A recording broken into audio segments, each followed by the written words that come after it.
उन्होंने कहा था कि इन अंधेरों का जिगर चीर कर नूर आएगा। तुम हो फिरौन तो मूसा भी जरूर आएगा। अब इसमें आईनी तरमीम पास हो गई और जस्टिस मंसूर अली शाह साहब की जगह पे अपना बंदा लाकर चीफ जस्टिस ऑफ पाकिस्तान बना दिया। और अब आइंदा के लिए रास्ते बंद किए जाए, आइंदा के लिए रास्ते रोके जाए, तो 27वीं आईनी तरमीम के बाद आपके आइन में किसी तरमीम की नहीं, अब इस आइन को तदफीन की जरूरत है। आप इसे कफन कर देना। लेकिन क्या ये ऐसे ही रहेगा? सवाल ये है ना। मैं बताता हूं आप लोगों के साथ प्रॉब्लम क्या हो। आज जनरल बाजवा बाहर निकल के सड़क पे नहीं आ सकता। नदी मंचों की शक्ल देखने के लिए तरस गए हम किधर गया। इनके साथ क्या मुख्तलिफ होगा? कोई मुख्तलिफ काम नहीं होगा। जब आप, और ये बहुत सारे लोग कहते हैं इसका नाम लो, उसका नाम लो, उसका नाम लो, ये लटर पटर में सारे। मामला एक सोच का है।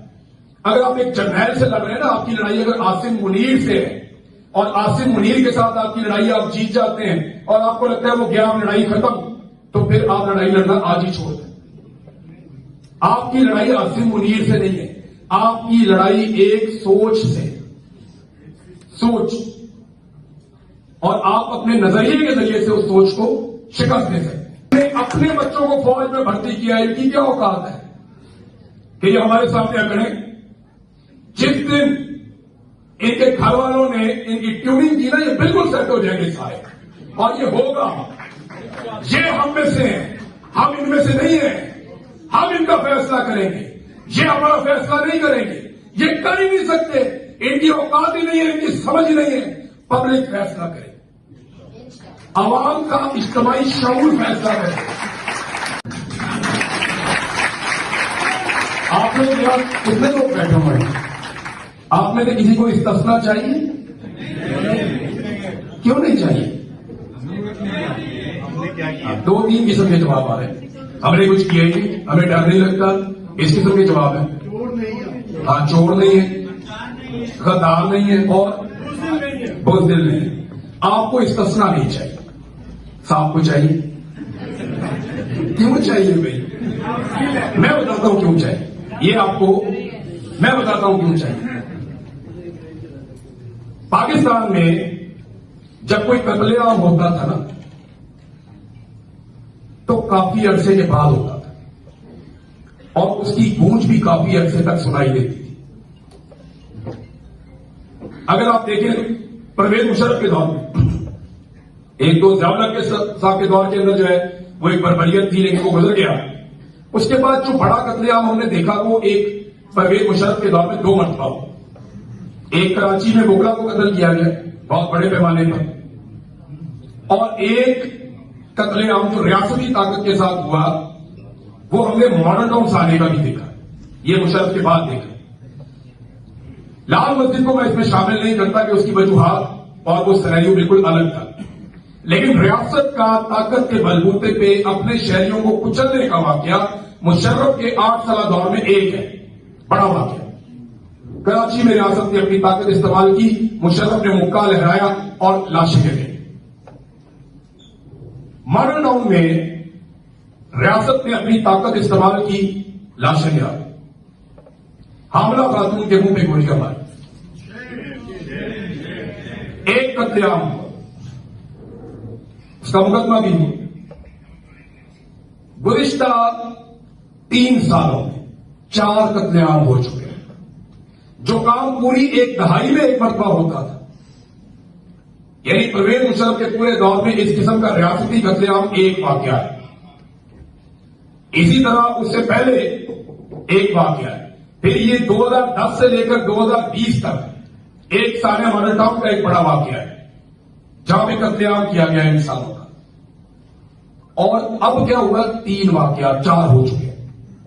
एक वाकया मई में 2023 में इंसानों का कत्लेआम हुआ, दर्जनों लोग मारे गए। दूसरा वाकया 26 नवंबर 2023 में कत्लेआम हुआ, 2024 में कत्लेआम हुआ, 2025 में कश्मीर में और मुरीद थे। ये 2 कत्लेआम और हुए। जब से फील्ड मार्शल आसिम मुनीर साहब आए 4 कत्लेआम हो चुके हैं। 4। हर साल एक बड़ा कत्लेआम होता है। 2025 में 2 मरतबा हुआ। तो इम्यूनिटी, अब आपको समझ आ रही होगी कि इम्यूनिटी क्यों चाहिए। इम्यूनिटी क्यों चाहिए? क्या हजरत उमर फारूक रज़ी अल्लाह तआला ने इम्यूनिटी मांगी थी? उन्होंने कहा तो ये चादर दूसरी का जवाब मांगते हो तो मैं दे देता हूं। क्या हजरत खालिद बिन वलीद रज़ी अल्लाह तआला ने हजारों मील फतह की, जहां तक घोड़े भागते थे वहां तक जीत जाते थे। 1 इंच जमीन इनसे पता नहीं हुई अभी तक। कश्मीर आजाद करवाना था, मेरा दादा भी फौत हो गया, नाना भी फौत हो गया, मेरी हालत क्या होगी? कश्मीर अभी तक आजाद नहीं हुआ। तो हजारों मील फतह किए थे।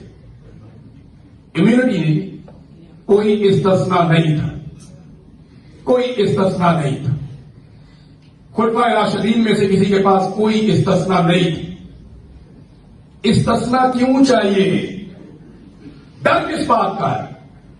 डर इस बात का है कि जो आप सबके अंदर कंफ्यूजन है वो दूर होगी, अब होनी चाहिए। आप इस बात पे कंफ्यूजन है कब ठीक होगा, सब कुछ होगा भी या नहीं होगा, क्योंकि 78 साल से तो हम यही देख रहे हैं। ये डर आपको बता रहा है कि ये ठीक होगा और होने वाला है। आदमी गर्म कपड़े खरीदता है जब सर्दी आने वाली है। जब आपको पता है कि सर्दी नहीं आनी तो आप गर्म कपड़े नहीं लेंगे।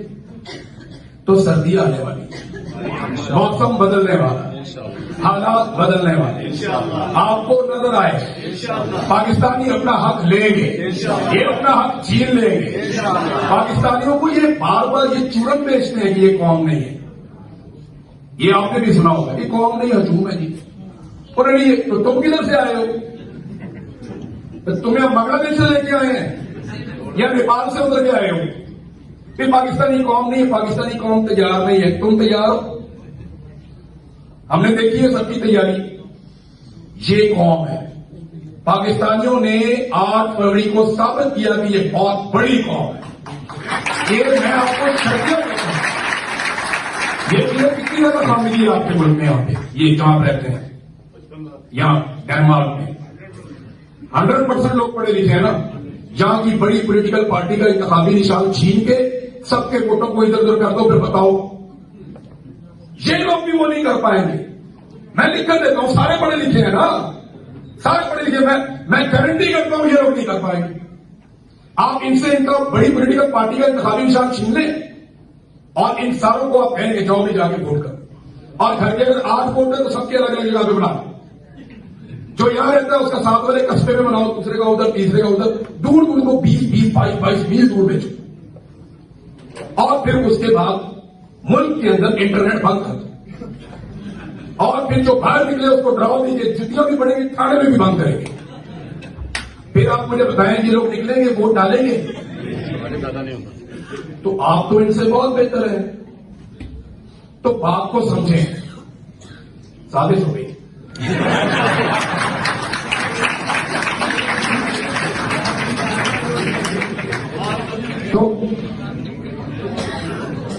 तो आप लोग तो इनसे बहुत बेहतर है। आप लोग इनसे इसलिए बेहतर हैं कि आपने वो करके दिखाया जो दुनिया में कोई नहीं कर सकता। तो पाकिस्तानियों के लिए हम सबको ताली बजानी चाहिए। शानदार काम किया पाकिस्तान।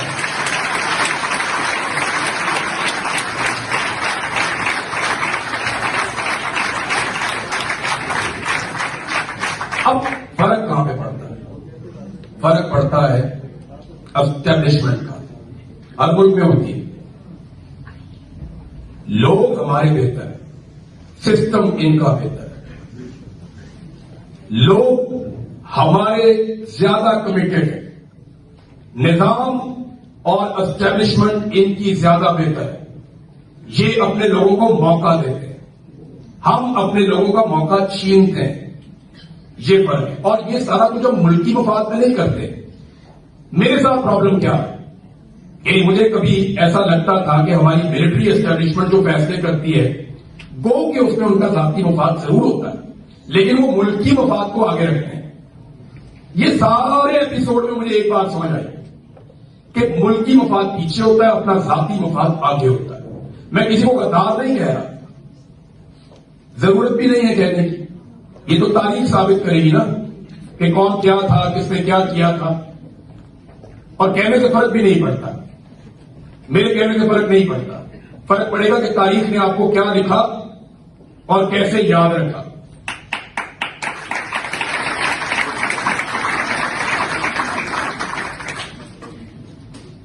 ह्यूमन राइट्स के मामला जब भी आपने बिगाड़ने होते हैं ना किसी कंट्री में, तो जो पहला काम आपने करना है वो आपने वहां के मीडिया को दबाना है,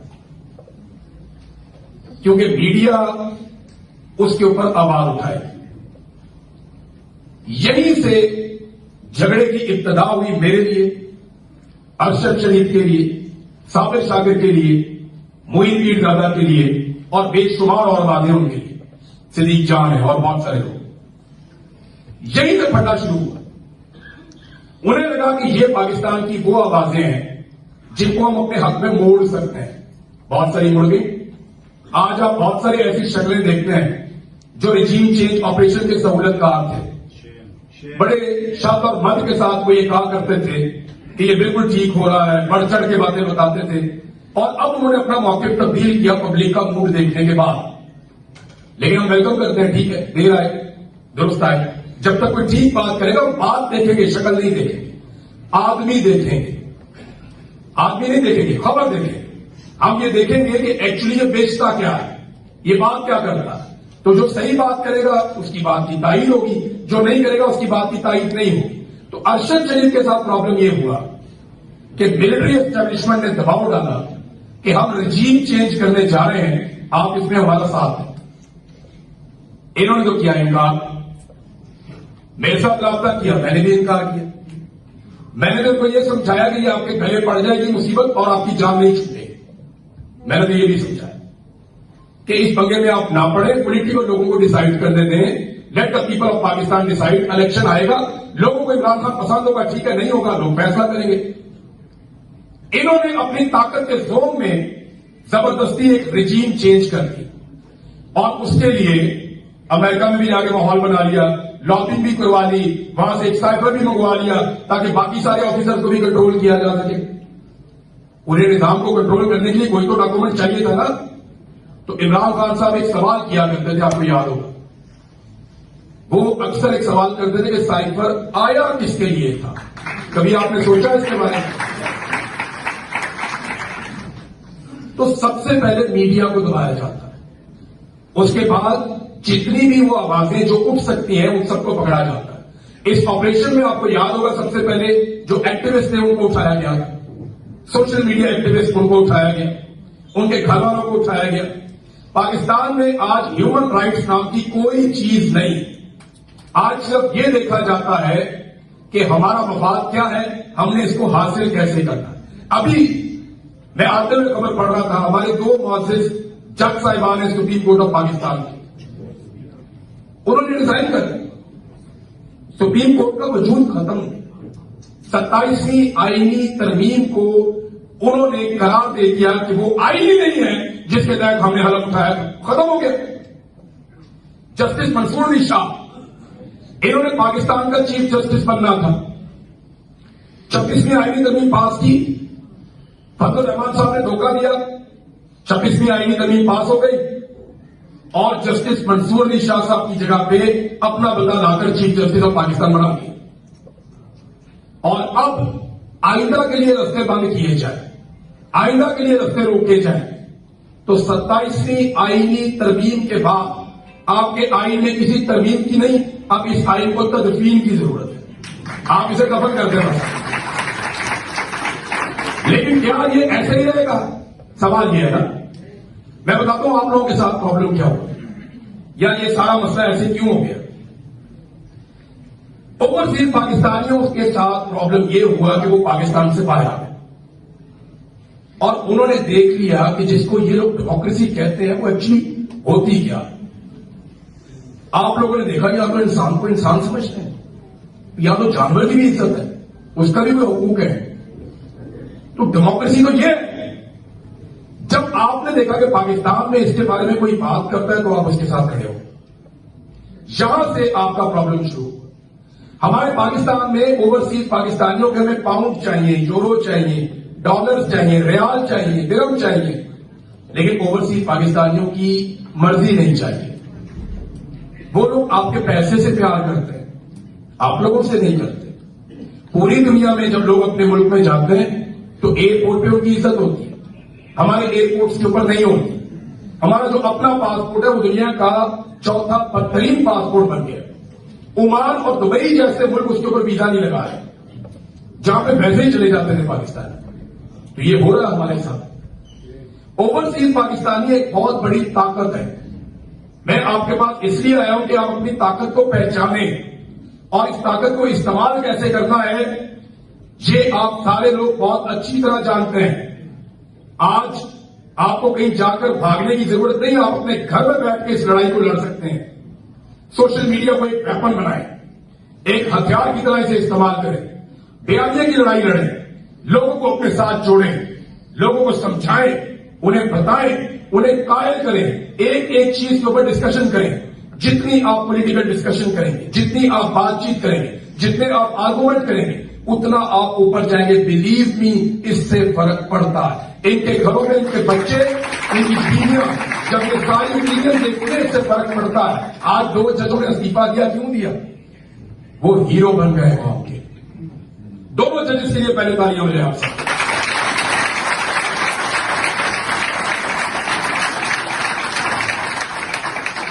वो जानते हैं कौन कहां खड़ी है। ये जितने लोग जुल्म कर रहे हैं, जबर कर रहे हैं, उसने मेरे कान में नहीं कहा था, ये वाले कान में, कि मेरे घर वाले भी आपके लिए दुआ करते हैं। उसके घर वाले मेरे को रिश्तेदार थे, वो इसलिए दुआ करते थे, उन्हें पता था सही क्या और गलत क्या है। मेरी आपसे गुजारिश है कि आप अपनी आवाज उठाना जारी रखें। ये ना सोचें कि मेरी इतनी उम्र है, मैं अब इसको कैसे इस्तेमाल करूं। सीखिए, ये बहुत आसान है। अभी तो आर्टिफिशियल इंटेलिजेंस है, आप बोलते जाएंगे वो लिखता जाएगा। मैक्सिमम यूटिलाइज कीजिए, अपनी आवाज को उठाइए, आर्गुमेंट कीजिए। और दूसरी गुजारिश, आर्गुमेंट या दलील वो सबसे बेहतर होती है जिसकी जुबान अच्छी होती है।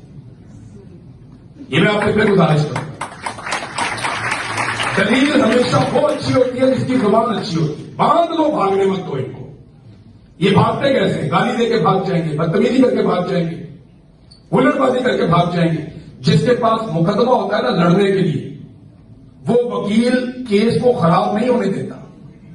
पंचायत के अंदर भी जिस आदमी का मौक़िफ़ ठीक होता है वो सख्त बात बर्दाश्त कर लेता है, लेकिन लड़ाई से बचता है।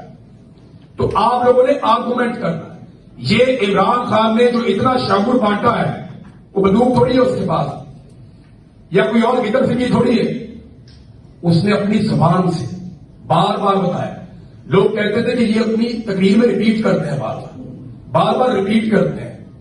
वो जो लोग एतराज करते थे उनको पता नहीं है, ये याद दिला रहा था लोगों को। एक एक सबक उसने आपको याद दिलाया। तो आज वो वही बात आज सारा पाकिस्तान में, हर तरफ जहां मैं जाता हूं लोग को बात करते हैं। मुझे ऐसा लगता है कि करोड़ों लोगों के अंदर इमरान खान बोलता है। उसने कहा कि मैं लोगों की रखों में दौड़ता हूं। मैंने ये होता हुआ देखा। मैंने देखा कि जो बात इमरान खान करता था आज लोग करते हैं। उसने बार बार किया, रिपीट किया। आप लोग क्या कर सकते हैं? आप लोग बार बार ये पूछते हैं। ये जंग थोड़ी है कि जाके बंदूक से लड़नी है।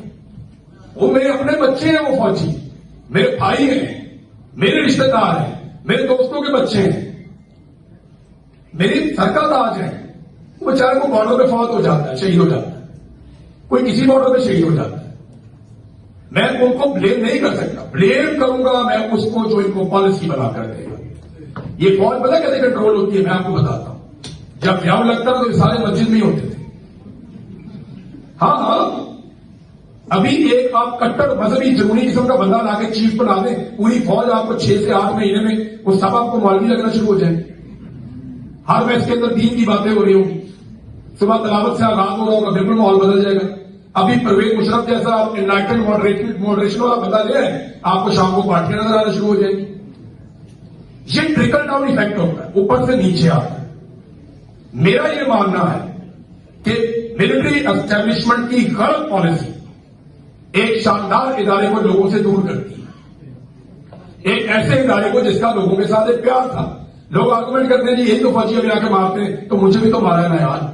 आप में से कौन है खड़ा होकर मुझे बताइए जिसको जैसे में बहुत ज्यादा मारा हो, मेरे निशान है अभी भी है कोई?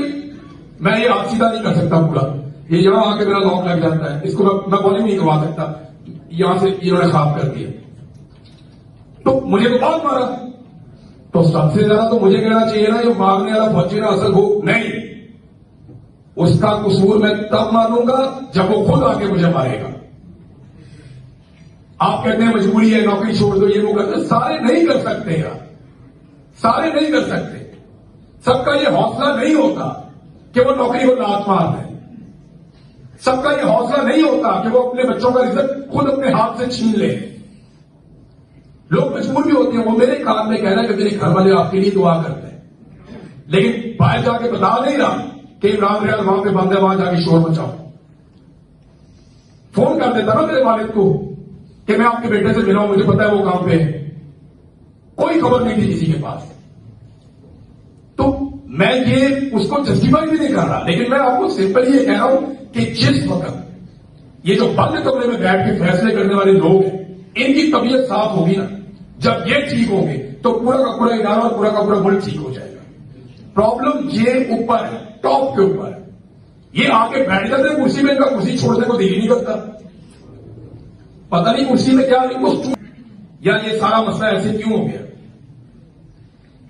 ओवरसीज पाकिस्तानियों के साथ प्रॉब्लम ये हुआ कि वो पाकिस्तान से बाहर आ गए और उन्होंने देख लिया कि जिसको ये लोग डेमोक्रेसी कहते हैं वो एक्चुअली होती क्या। आप लोगों ने देखा या तो इंसान को इंसान समझते हैं, या तो जानवर की भी इज्जत है, उसका भी कोई हुकूक है। तो डेमोक्रेसी तो ये है। जब आपने देखा कि पाकिस्तान में इसके बारे में कोई बात करता है तो आप उसके साथ खड़े हो, यहां से आपका प्रॉब्लम शुरू। हमारे पाकिस्तान में ओवरसीज पाकिस्तानियों के हमें पाउंड चाहिए, यूरो चाहिए, डॉलर चाहिए, रियाल चाहिए, दिरहम चाहिए, लेकिन ओवरसीज पाकिस्तानियों की मर्जी नहीं चाहिए। वो लोग आपके पैसे से प्यार करते हैं, आप लोगों से नहीं करते। पूरी दुनिया में जब लोग अपने मुल्क में जाते हैं तो एयरपोर्ट पे उनकी इज्जत होती है, हमारे एयरपोर्ट्स के ऊपर नहीं होती। हमारा जो अपना पासपोर्ट है वो दुनिया का चौथा बदतरीन पासपोर्ट बन गया। ओमान और दुबई जैसे मुल्क उसके ऊपर वीजा नहीं लगा है, जहां पे वैसे ही चले जाते थे पाकिस्तान। तो ये हो रहा है हमारे साथ। ओवरसीज पाकिस्तानी एक बहुत बड़ी ताकत है। मैं आपके पास इसलिए आया हूं कि आप अपनी ताकत को पहचानें और इस ताकत को इस्तेमाल कैसे करना है ये आप सारे लोग बहुत अच्छी तरह जानते हैं। आज आपको कहीं जाकर भागने की जरूरत नहीं, आप अपने घर में बैठ के इस लड़ाई को लड़ सकते हैं। सोशल मीडिया को एक वेपन बनाएं, एक हथियार की तरह इसे इस्तेमाल करें, बयानिया की लड़ाई लड़ें, लोगों को अपने साथ जोड़ें, लोगों को समझाएं, उन्हें बताएं, उन्हें कायल करें, एक एक चीज के ऊपर डिस्कशन करें। जितनी आप पॉलिटिकल डिस्कशन करेंगे, जितनी आप बातचीत करेंगे, जितने आप आर्गुमेंट करेंगे, उतना आप ऊपर जाएंगे। बिलीव मी, इससे फर्क पड़ता है। इनके घरों में इनके बच्चे, इनकी बीवियां जब ये सारी ओपिनियन देखते हैं इससे फर्क पड़ता है। आज 2 जजों ने इस्तीफा दिया, क्यों दिया? वो हीरो बन गए कौम के। 2 जजेस के लिए पहले तालियां मिले आप सब।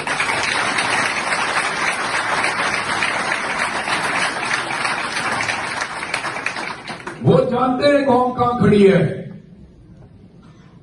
ये जितने लोग जुल्म कर रहे हैं, जबर कर रहे हैं, उसने मेरे कान में नहीं कहा था, ये वाले कान में, कि मेरे घर वाले भी आपके लिए दुआ करते हैं। उसके घर वाले मेरे को रिश्तेदार थे, वो इसलिए दुआ करते थे, उन्हें पता था सही क्या और गलत क्या है। मेरी आपसे गुजारिश कि आप अपनी आवाज उठाना जारी रखें। ये ना सोचें कि मेरी इतनी उम्र है, मैं अब इसको कैसे इस्तेमाल करूं। सीखिए, ये बहुत आसान है। अभी तो आर्टिफिशियल इंटेलिजेंस है, आप बोलते जाएंगे वो लिखता जाएगा। मैक्सिमम यूटिलाइज कीजिए, अपनी आवाज को उठाइए, आर्गुमेंट कीजिए। और दूसरी गुजारिश, आर्गुमेंट या दलील वो सबसे बेहतर होती है जिसकी जुबान अच्छी होती है। ये मैं आपसे फिर गुजारिश करूंगा। दलील हमेशा वो अच्छी होती है जिसकी जुबान अच्छी होती है। बांध लो, भागने मत दो इनको। ये भागते कैसे? गाली देके भाग जाएंगे, बदतमीजी करके भाग जाएंगे, हुल्लड़बाजी करके भाग जाएंगे। जिसके पास मुकदमा होता है ना लड़ने के लिए, वो वकील केस को खराब नहीं होने देता। पंचायत के अंदर भी जिस आदमी का मौक़िफ़ ठीक होता है वो सख्त बात बर्दाश्त कर लेता है, लेकिन लड़ाई से बचता है। तो आप लोगों ने आर्गुमेंट करना है। ये इमरान खान ने जो इतना शऊर बांटा है, वो बंदूक थोड़ी है उसके पास, या कोई और गिदर सिंगी थोड़ी है। उसने अपनी जुबान से बार बार बताया। लोग कहते थे कि ये अपनी तकरीर में रिपीट करते हैं, बार बार रिपीट करते हैं। वो जो लोग एतराज करते थे उनको पता नहीं है, ये याद दिला रहा था लोगों को, एक एक सबक उसने आपको याद दिलाया। तो आज वही बात आज सारा पाकिस्तान में हर तरफ जहां मैं जाता हूं लोग को बात करते हैं। मुझे ऐसा लगता है कि करोड़ों लोगों के अंदर इमरान खान बोलता है आपको। उसने कहा कि मैं लोगों की रगों में दौड़ता हूं। मैंने ये होता हुआ देखा। मैंने देखा कि जो बात इमरान खान करता था आज लोग करते हैं। उसने बार बार किया, रिपीट किया। आप लोग क्या कर सकते हैं? आप लोग बार बार ये पूछते हैं। ये जाके थोड़ी है कि जाके बंदूक से लड़नी है। वो मेरे अपने बच्चे हैं, वो फौजी मेरे भाई हैं, मेरे रिश्तेदार हैं, मेरे दोस्तों के बच्चे हैं, मेरी सरकार ताज है। वो बेचारे को बॉर्डर पे फौत हो जाता है, शहीद हो जाता है, कोई किसी बॉर्डर पे शहीद हो जाता है। मैं उनको ब्लेम नहीं कर सकता। ब्लेम करूंगा मैं उसको जो इनको पॉलिसी बना कर देगा। ये फौज पता कैसे कंट्रोल होती है, मैं आपको बताता हूं। जब व्याव लगता तो ये सारे मस्जिद में ही होते थे। हाँ, अभी एक आप कट्टर मजहबी जुनूनी किस्म का बंदा लाके चीफ बना दें, पूरी फौज आपको 6 से 8 महीने में वो सब आपको मौलवी लगना शुरू हो जाएंगे। हर मैच के अंदर दीन की बातें हो रही होंगी, सुबह तलावत से आगाज हो रहा होगा, बिल्कुल माहौल बदल जाएगा। अभी परवेज मुशर्रफ जैसा एनलाइटेड मॉडरेशन वाला बंदा ले आए, आपको शाम को पार्टियां नजर आना शुरू हो जाएगी। ये ट्रिकल डाउन इफेक्ट होता है, ऊपर से नीचे आता है।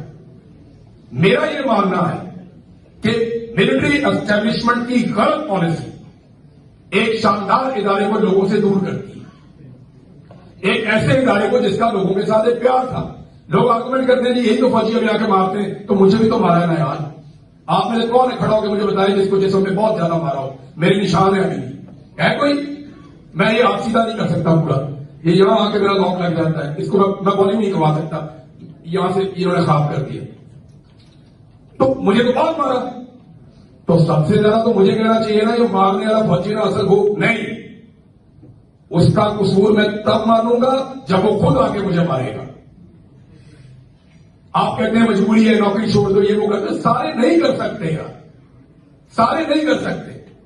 सबका ये हौसला नहीं होता कि वो नौकरी को लात मार दें। सबका ये हौसला नहीं होता कि वो अपने बच्चों का रिजल्ट खुद अपने हाथ से छीन ले।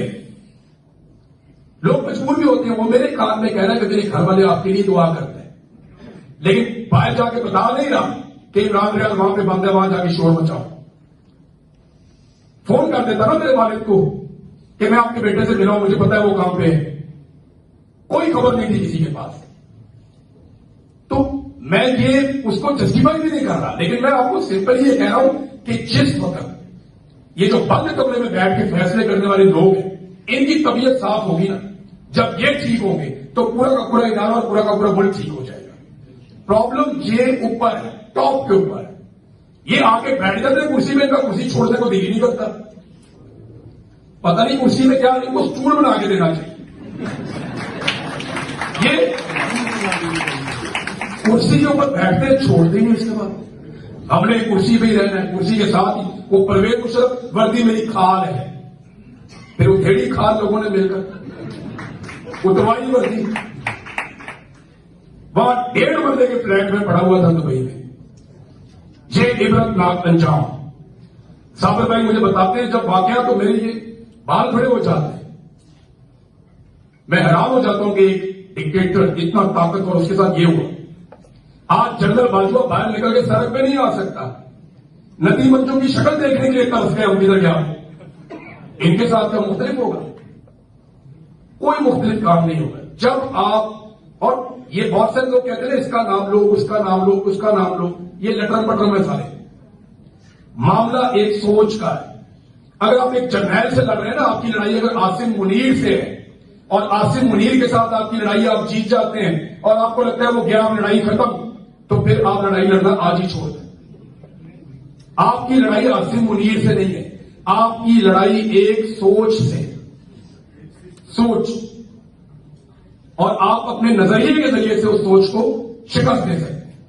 वो सोच जो आपको कीड़ा मकोड़ा समझती है, वो सोच जो अपने आप को पूरे मुल्क से ज्यादा मोतबर समझती है, वो जिन्हें लगता है कि उनका फैसला 25 करोड़ लोगों की इज्तिमाई दानिश से ज्यादा बेहतर है, उन्हें यह लगता है और वो उसके मुताबिक चलते हैं।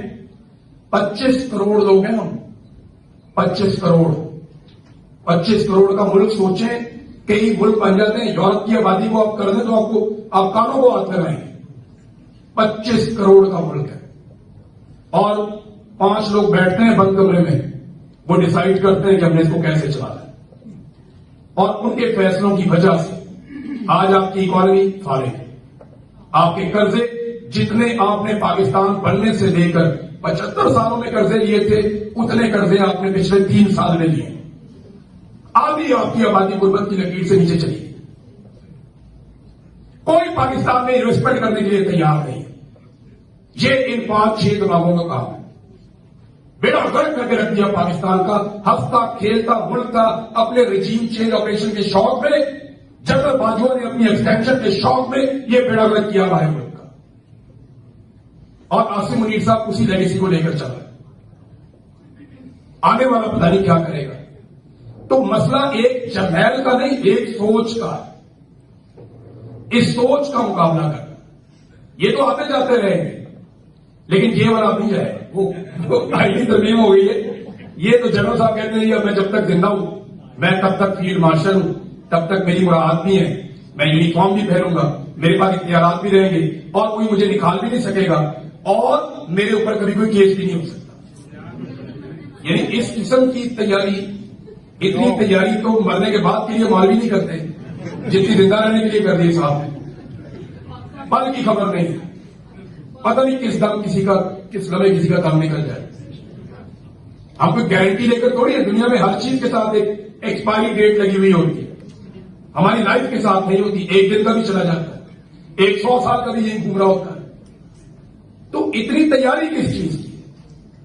ये खौफ है, ये खौफ है। फिरौन ने सारे बच्चे मार दिए थे, सारे बच्चे मार दिए थे कि मैं अपने आप को लंबे अरसे के लिए महफूज कर रहा हूं।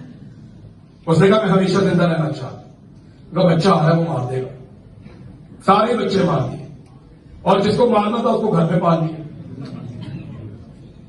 तो मुझे वो अरशद भाई की बात याद आ गई। उन्होंने कहा था कि इन अंधेरों का जिगर चीर कर नूर आए। तुम हो फिरौन तो मूसा भी जरूर आए।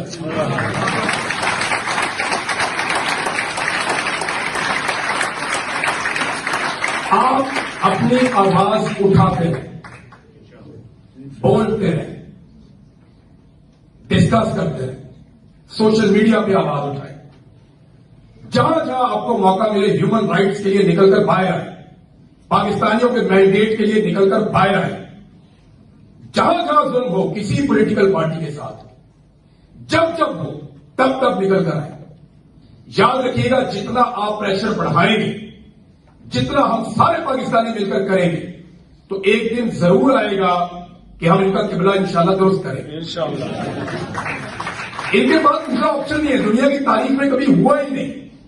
लेकिन मुझे एक वो ऑफिसर था जिसने मुझे छोड़ रहे थे ना, उसने मुझे कहा कि इमरान साहब, आज के बाद ना आपने पाकिस्तान की फिक्र नहीं करनी। मैं उसकी बात सुन रहा था। उसने कहा जी ये हमारा मुल्क है, हम ये अपना मुल्क खुद संभाल देंगे।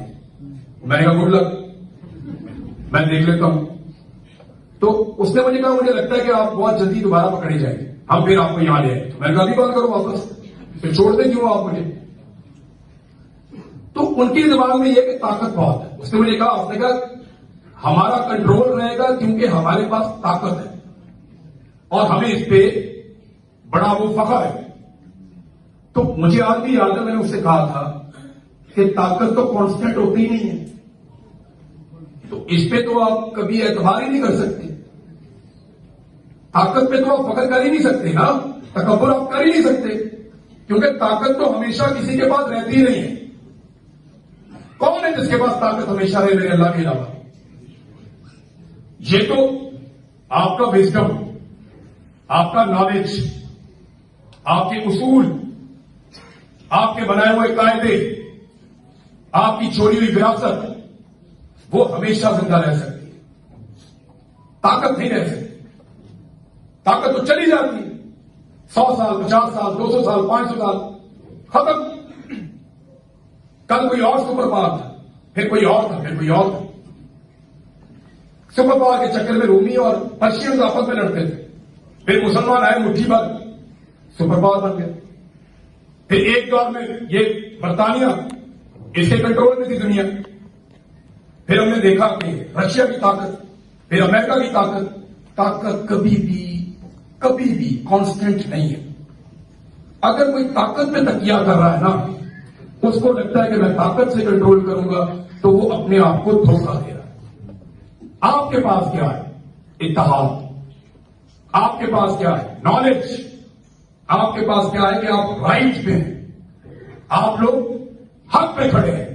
जब आप हक पे खड़े होते हैं तो आपको एक खास किस्म की अल्लाह की तरफ से मदद भी मिलती है। वो जेल में इमरान खान बंद है, जरा उसकी जिंदगी को स्टडी किया आपने? ये कौन आदमी है जिसको जेल में डाला हुआ है? सारी जिंदगी इसने शहजादों की तरह गुजारी, वो कैसे जेल भाग सकता है? ये आपका रब का द्वार है। ह्यूमनली ये पॉसिबल नहीं है। एक ऐसा आदमी जिसने 70 साल की जिंदगी में, 70 साल की जिंदगी में उस आदमी ने उरूज देखा। उसने जो चाहा उसको मिला, अल्लाह ने दिया उसको। उसने बहुत स्ट्रगल भी की, लेकिन उस आदमी को जेल में बंद कर दिया और वो बैठा वहां पे, कोई बात नहीं।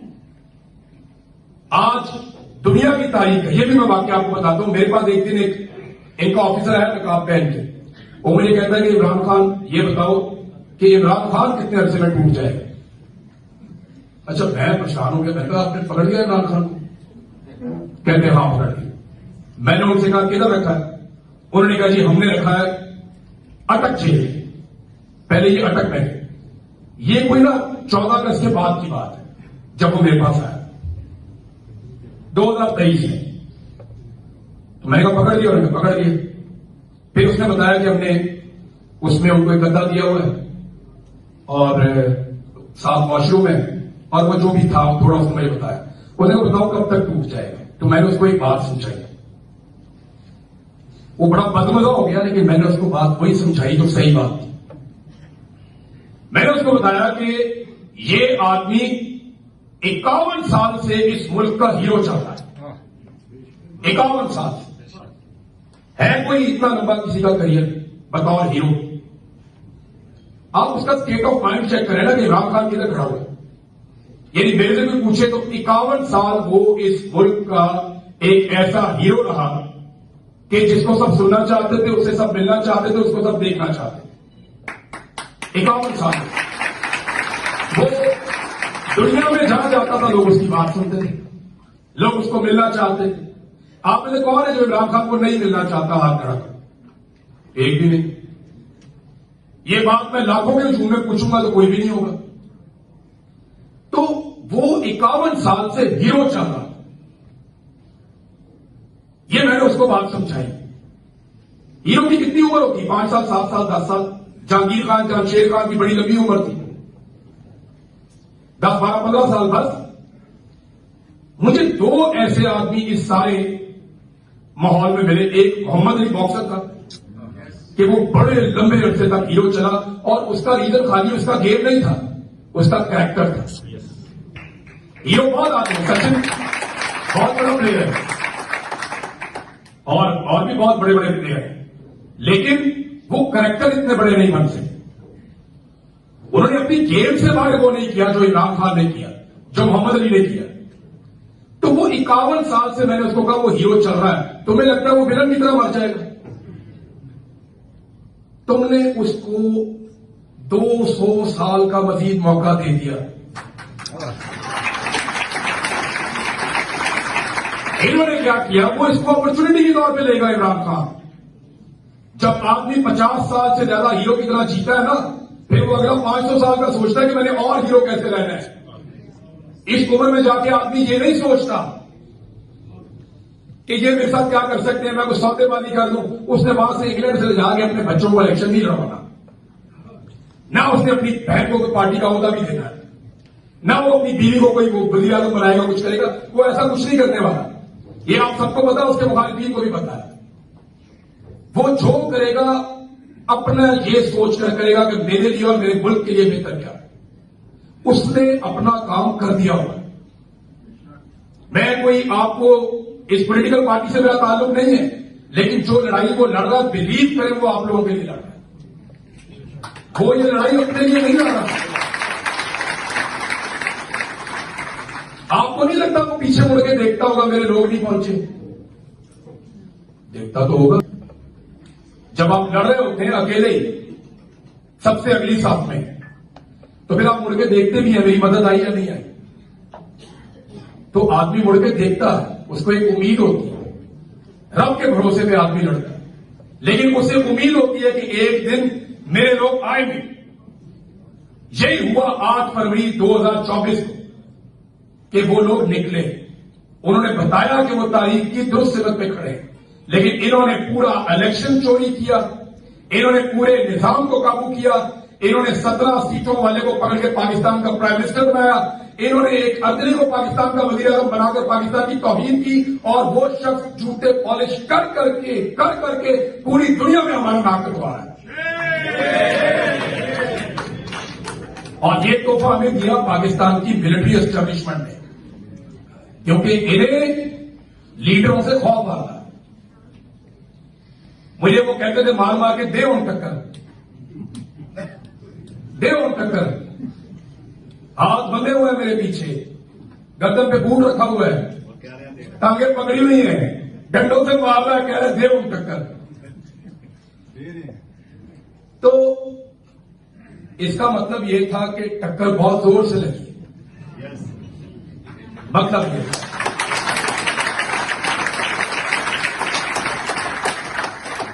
मेरा कोई दावा नहीं है कि मैं ये करूंगा या वो करूंगा, लेकिन जो मुझे ठीक लगेगा वो मैं करूंगा। और जब तक मेरे अंदर दम है तब तक मैं करूंगा। मैंने ख्वाब देखा, अपने लिए ख्वाब तो मैं अब देखता ही नहीं।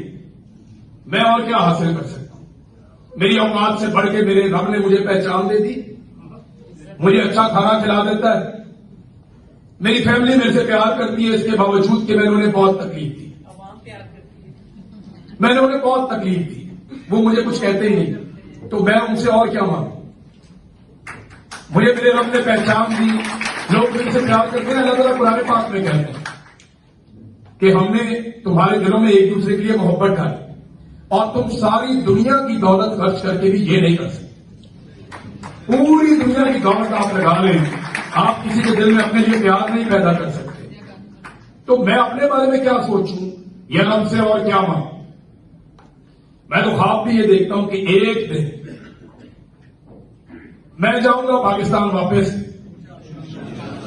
एक ऐसे पाकिस्तान में जो बेहतरी की तरफ जा रहा होगा, एक ऐसे पाकिस्तान में जहां हमें खौफ नहीं आएगा, एक ऐसे पाकिस्तान में जहां से कोई अरशद अपने मुल्क को छोड़कर नहीं भागेगा, एक ऐसे पाकिस्तान में जहां से निकलने के लिए मुझे दोबारा हजारों फुट पहाड़ों पे नहीं चढ़ना पड़ेगा, एक ऐसे पाकिस्तान में जहां अपने बच्चों को जब मैं स्कूल भेजूंगा तो इस कॉन्फिडेंस के साथ भेजूंगा कि ये वापस आएंगे, एक ऐसे पाकिस्तान में जहां मेरे मां बाप को मेरे से दूर नहीं रहना पड़ेगा, मैं पहाड़ों के ऊपर जिंदगी गुजारता रहा।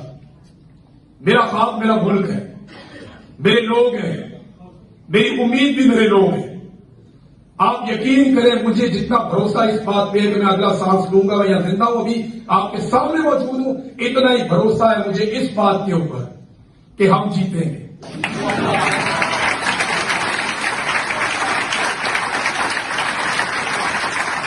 ये हमें दबा सकते हैं, डरा सकते हैं, वक्ती तौर पे काबू कर सकते हैं, ये हमें हरा नहीं सकते, क्योंकि ये हम में से निकल कर गए, हम इनमें से निकल कर नहीं आए।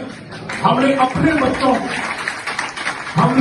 बच्चों को फौज में भर्ती किया। इनकी क्या औकात है कि ये हमारे सामने अकड़े? जिस दिन इनके घर वालों ने इनकी ट्यूनिंग की ना, ये बिल्कुल सेट हो जाएंगे सारे, और ये होगा। ये हम में से हैं, हम इनमें से नहीं हैं, हम इनका फैसला करेंगे, ये हमारा फैसला नहीं करेंगे, ये कर ही नहीं सकते, इनकी औकात ही नहीं है, इनकी समझ ही नहीं है, पब्लिक फैसला करे, आवाम का इज्तिमाई शऊर फैसला करे। मैं आप लोगों ने इतनी मोहब्बत दी कि मुझे याद ही नहीं रहा कि मैंने कब चुप करना है। मैं अपने दिल की बात करता जा रहा हूं, करता जा रहा हूं, तो मुझे तो वो याद भी नहीं रहेगा, और अब मैं बोलना शुरू हो जाऊं तो मुझे तो 2-4 घंटे और भी पता नहीं चला। मेरे ख्याल में हम कुछ सवाल जवाब भी कर लेते हैं।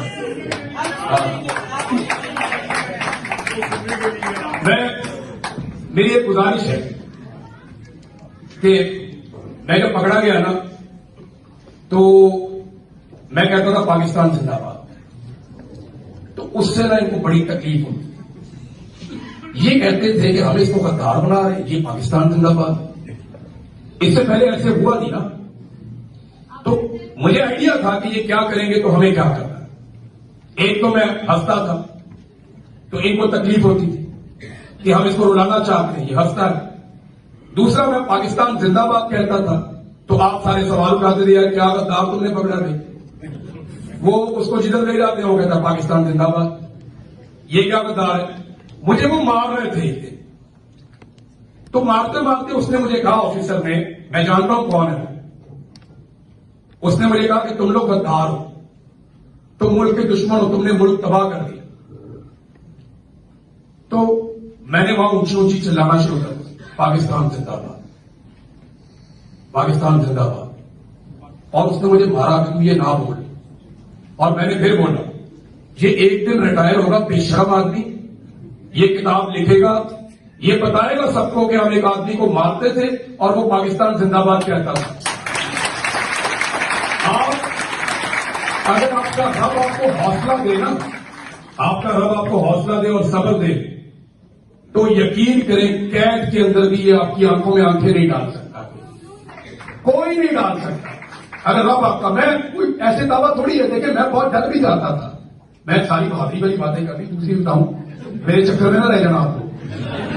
मैं काफी डर भी जाता था बात कि पता नहीं घर वाले काम गए, मुझे एक दिन किसी ने कह दिया तेरे घर में फलां फौत हो गया, तो मेरे लिए क़यामत आ गई थी। मैं कभी यहां टकरे मारूं, कभी वहां मारूं टकरे, मैं लड़ूं उनसे, मुझे बाहर निकालो, मुझे घर छोड़ के आओ। बहुत दर्द हो रहा था, बहुत। मैंने मिन्नतें की उनकी, मैंने इतनी मिन्नत अपनी जिंदगी में कभी किसी की नहीं की जितनी मैंने उस दिन की। तो वो आ गया कैमरा लेके, बोलता तेरी वीडियो बना। उस बेबसी में उसने मेरी वीडियो बनाई और मुझे उसने बाद में बताया कि ये मैंने ऊपर भेजी है ताकि उन्हें सेटिस्फैक्शन हो कि देखें हमने इसके साथ क्या किया। तो ये ऐसे करते हैं।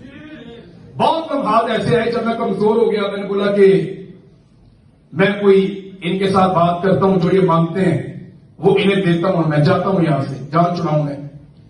मेरे अम्मी कहां है, अबू कहां है, बच्चे कहां है, उनका तो कोई कसूर नहीं है। 100 दिन हो गए हैं मैं इधर पड़ा हूं, बाहर मार्शल लॉ लग गया। मुझे इन्होंने बता दिया था 1 हफ्ते के बाद कि बाहर मार्शल लॉ है, पाकिस्तान में किसी की हुकूमत नहीं है, आसिम मुनीर ने मार्शल लॉ लगा दिया। तो इन्होंने मुझे ये बताया, मेरे दिमाग में यही था। तो मैंने कहा जब सब खत्म हो गया तो मैं क्यों मार खाई जा रहा हूं, जो ये मांगते हैं दे के जान छुड़ा। ये एक दफा नहीं हुआ, ये कई दफा हुआ। मैंने पैगाम भी भिजवाया, मैंने कहा बुलाओ यार, करवाना है करवाओ, जान छोड़ो। लेकिन वो जिस दिन भी मेरे पास आए मैं मुकर जाता था। कोई ऐसा अजीब काम होता था कि मैं बाद में अपने आप को बुरा भला कहता था कि मैं क्यों मुकर गया। अच्छा खासा मौका था, आज मैं निकल जाता। लेकिन जब मेरे सामने आते थे पता नहीं मुझे क्या होता था, मैं कहता था नहीं अभी नहीं, मैं फिर उठ जाता था। फिर मुझे बाद में तकलीफ होती थी, फिर मैं थोड़ा सोचता था, फिर कहता था आ जाओ। वो आने में भी 2-2, 3-3 दिन होने लगते थे। तो इससे मैंने क्या सीखा वो बताऊंगा, बात खत्म करूंगा। वो जो मेरा रब है ना, अल्लाह रब्बुल इज्जत, वो हमें हमारी औकात दिखाता है। वो दिखाता है कि देख तू डर गया, देख तू कितना बुज़दिल है, ना तू मुकाबला कर सकता, ना तू लड़ सकता, और तेरी कोई हैसियत भी नहीं देख ये तेरे पे गालिब आ रहे हैं, तू मगलूब हो गया, तेरा वो हौसला भी नहीं और तू बेसब्र हो गया। वो आपको आपकी औकात दिखाता है, फिर वो बताता है कि वो कौन है, वो कितना बड़ा है, कितना ताकतवर है। उसने मुझे दिखाया मेरी औकात, मेरी कमजोरी और मेरी बेबसी। फिर उसने दिखाई अपनी ताकत कि देख मैं तुझे यहां से हारा हुआ नहीं लेकर जाऊंगा, मैं तुझे यहां से जीता हुआ निकालूंगा। ये मेरे रब की ताकत, अल्लाह ये मेरे रब की ताकत है, ये उसकी। मैं एक दुआ करता था अपने अल्लाह से, जब भी मैं वहां नमाज पढ़ता था तो मैं अच्छा जब आप कैब में होते ना फिर आप नमाज लंबी करते हैं जान जान के, वो इसलिए कि टाइम ही नहीं गुजरता। मुझे पता चला कि जोर से लेके असर तक का वक्त दुनिया का सबसे लंबा वक्त है, वो खत्म ही नहीं होता था। आप अगर किसी जेल में बंद है ना फिर कोई प्रॉब्लम नहीं है, जबरी तौर पे आप गुमशुदा हैं तो बस वो आपकी जिंदगी खत्म।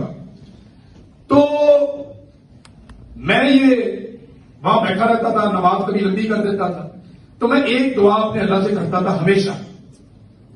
हमेशा मैं उसे कहता था कि या अल्लाह मुझे तूने इज्जत वाली आजादी देनी है, मुझे इज्जत के साथ निकाली। ये मुझे मजबूर करेंगे, ये मुझे कहेंगे ये स्टेटमेंट दे, ये कर, वो कर, मुझे मेरे अल्लाह तूने इज्जत के साथ निकालना है। और उसने मुझे इज्जत के साथ निकाला, वो इतना मेहरबान है। तो आप सच्चे दिल से कुछ करें, आपका रब आपको देगा। आप दुआ भी करें, कोशिश भी करें, जोर भी लगाएं। जब हम सब मिलकर करेंगे ना तो ये हो जाएगा। ऐसा नहीं है कि वो एक आदमी आपके हिस्से की लड़ाई लड़ रहा है तो वो अपने जिस्म पे सारे जख्म खाए, नहीं, उसका दर्द और तकलीफ आपको कहीं ना कहीं थोड़ी बहुत बांटनी पड़ेगी, आपको उसका हिस्सा बनना पड़ेगा। वरना एक आदमी है, एक जान है, वो कितना बर्दाश्त करेगा।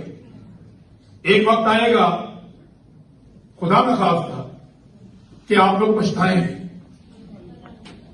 उससे पहले कुछ ऐसा जरूर करना कि आप पछताएं नहीं, बल्कि आप अपने बच्चों को यह बताएं कि मैंने कोशिश की, मैंने कोशिश की।